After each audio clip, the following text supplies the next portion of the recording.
being a good financial planner is a matter of not just the human traits of empathy and understanding and communication skills, but how good you are with the latest and greatest technology. I'm heading into one of my favorite places in the whole world, and that is the island of Manhattan, to go to a educational training seminar put on by a company called MoneyGuide. MoneyGuidePro is the financial planning program that I use for my clients. It is state of the art.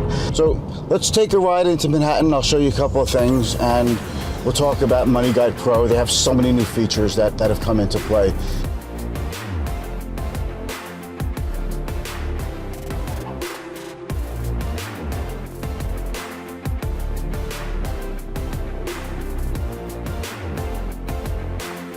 MoneyGuidePro, which is owned by a company called PyTech, has this 2-day meeting in the city. I finished up the first day, and it was just incredible, the capability of the software.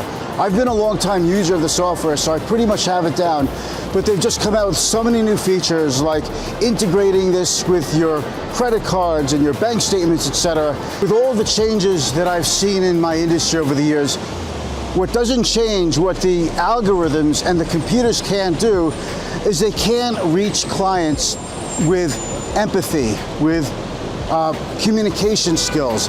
And that's what the beauty of being a financial advisor is today, is that you really need to develop such a tight bond, such a tight relationship with clients, but you bring in the technology in order to make the financial planning, the investing work together. But the mission critical lesson today is this. When I create a financial plan for a client, there are actionable items that have to be done. And this is why it's important to actually find a way to get clients to buy into the process. Because anyone could take the time to do this, but it's really a matter of understanding if the client knows him or herself well enough to actually make the necessary changes now in life in order to potentially improve their odds of achieving their financial goals down the road. Technology and financial planning, it's part science, it's part art. If you were to ask me, what's the biggest mistake that people make when it comes to financial planning?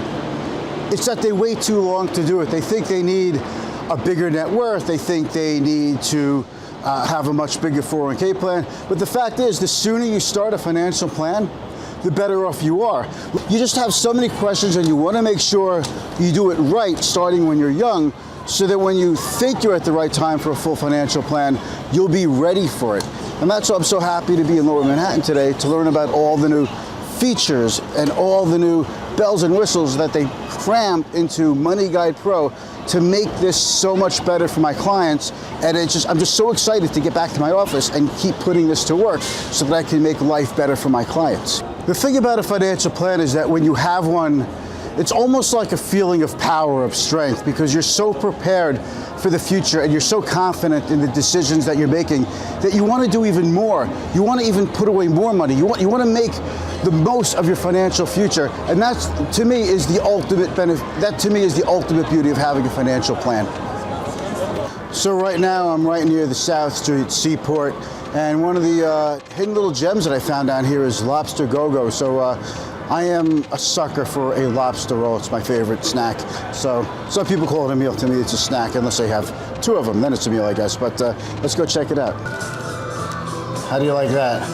This looks absolutely delicious. So I'm going to wolf this down right now. So that pretty much wraps it up for the first day of the MoneyGuidePro education series.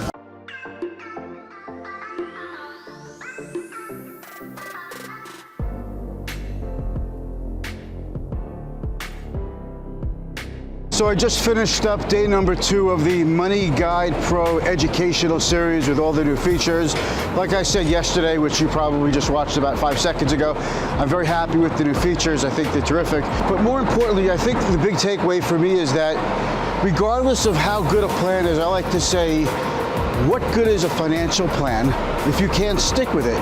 But the other thing is that I want to add, there has to be some behavior modification involved, and I think this is where a financial advisor comes into play, and where algorithms and machines can't. You can make all the arrangements you want, but if you are following a financial plan and you're not willing to do the things you're supposed to do, invest where you're supposed to invest, or save, or less spending, or retire later. There's all kinds of things that people have to do to make their financial plan work. If you're not doing it all right, then what happens is that the whole plan is for nothing, and it was just a big waste of time. So that's the big takeaway, is that more or less, I've always looked at myself kind of like a financial coach to my clients, and this really stresses it, that no matter what you do with all the technology, if you really can't get through to people and help them find their way and stick to the plan, then it's really all for naught. So that's it for now. I'll probably have a few more comments about this in my office, and see you soon.